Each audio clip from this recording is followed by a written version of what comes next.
আজ আমাদের নকশা সেলাইয়ের প্রথম ক্লাস। এখানে আমরা হচ্ছে ৩টা সেলাই শিখব আজকে, খুব বেশি শিখব না। এবং এই ৩টা সেলাই দিয়ে বা এই ৩টা সেলাই থেকে ২টা সেলাই দিয়ে আমরা হচ্ছে কালকে একটি ফুল তৈরি করা শিখব। তো প্রথমেই যেটা আছে সেটা হচ্ছে চেইন সেলাই, মানে হচ্ছে সোজা সেলাই আর কি। চেইন সেলাই না, এটা হচ্ছে সোজা সেলাই বা হচ্ছে কাঁথা স্টিচ, যে কোনো নামে আমরা এটা চিনে থাকি বা এক এক জায়গায় হচ্ছে এক এক নামে এটাকে চিনে থাকে।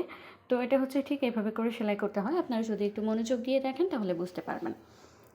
সেলাই করার সময় আমরা যখন ফোরগুলো তুলব, ফোরগুলো তোলার সময় উপরের ফোরগুলো হচ্ছে বড় বড় হবে আর নিচের দিকে যে ফোরগুলো থাকবে সেগুলো হচ্ছে ছোট ছোট থাকবে। এবারে একটু খেয়াল করবেন, আমরা উপরে যে ফোরগুলো দিচ্ছি একদম বড় আর নিচের দিকে একদম ছোট। উপরের দিকে অনেকটা বড় আর নিচের দিকে হচ্ছে অনেকটা ছোট। সেটা একটু খেয়াল করে দেখবেন। এই দেখেন, নিচের দিকে যেগুলো গেছে সেগুলো অনেকটা ছোট আর উপরের দিকের ফোরগুলো হচ্ছে একদম স্পষ্ট বোঝা যাচ্ছে বড় বড় করে সেলাই করা। এইভাবে করেই আমাদেরকে হচ্ছে কাঁথা স্টিচ বা এই যে সোজা সেলাইটা আছে সেটা করতে হবে। এরপরে আমরা যেটা দেখব সেটা হচ্ছে চেইন সেলাই, অর্থাৎ এটা হচ্ছে চেইনের মতো। আমরা হচ্ছে গ্রামের দিকে এগুলো চেইন স্টিচ নামে চিনি, তো সেটাই বললাম। যেহেতু আমরা অনেকেই হচ্ছে যে এটা করেছি আগে এবং অনেকেই আমরা এটা পারি, তো আমরা যে সেলাইগুলো পারি সেই সেলাইগুলো দিয়েই আমরা এগুলো শিখছি। তো এটা হচ্ছে যেভাবে করতে হয় সেটাও আপনি যদি একটু মনোযোগ দিয়ে দেখেন তাহলে বুঝতে পারবেন। একদম কাছাকাছি আমাদের যেখানে সুতাটা আছে একদম কাছাকাছি এখান থেকে হচ্ছে একটা ফোর তুলতে হবে। তুলে সুতাটা নিয়ে আমাদেরকে হচ্ছে সুইয়ের সাথে একটা প্যাচ দিতে হবে। ঠিক এইভাবে করে আপনারা নেবেন, নিয়ে সুতাটা ঠিক এইভাবে করে একটা প্যাচ দিবেন। প্যাচ দিয়ে আমি হচ্ছে আবার দেখাচ্ছি, ঠিক এইভাবে করে এই যে সুইয়ের নিচ থেকে এভাবে করে একটা প্যাচ দিয়ে নিয়ে আসবেন। এভাবে করে একটা প্যাচ দিয়ে নিয়ে তারপরে হচ্ছে সুইটাকে তুলে ফেলবেন। তুলে ফেলার পরে দেখবেন সুন্দর একটা সেলাই হয়ে গেছে। ঠিক এইভাবে করে সেলাইটা হবে। আবার একদম আগে যে সেলাইটা আমরা তুললাম ঠিক সেই সেলাইয়ের একদম কাছাকাছি থেকে আমাদেরকে হচ্ছে সুইটা নিতে হবে।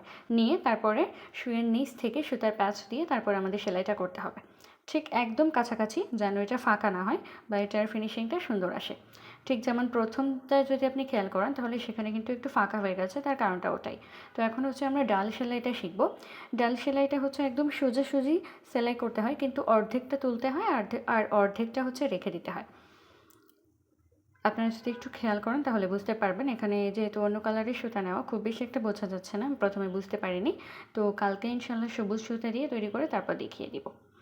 অর্থাৎ সেলাই করে একদম অর্ধেকটা তুলতে হবে। একটু খেয়াল করবেন, অর্ধেকটা তুলতে হবে আর অর্ধেকটা রাখতে হবে।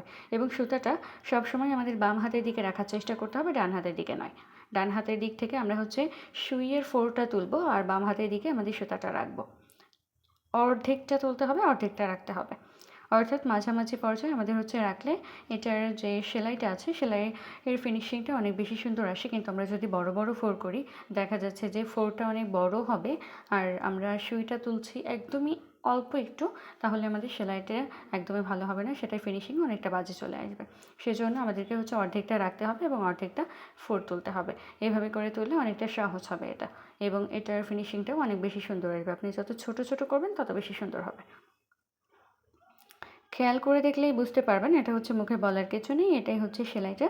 আবারও বলছি, কমলা কালারের সুতার জন্য এটা একটু বুঝতে অসুবিধা হচ্ছে। আমি ইনশাল্লাহ কালকে সবুজ সুতা দিয়ে তৈরি করে দেখাবো। তো আজকে পর্যন্ত ভালো থাকবেন সবাই, আল্লাহ হাফেজ।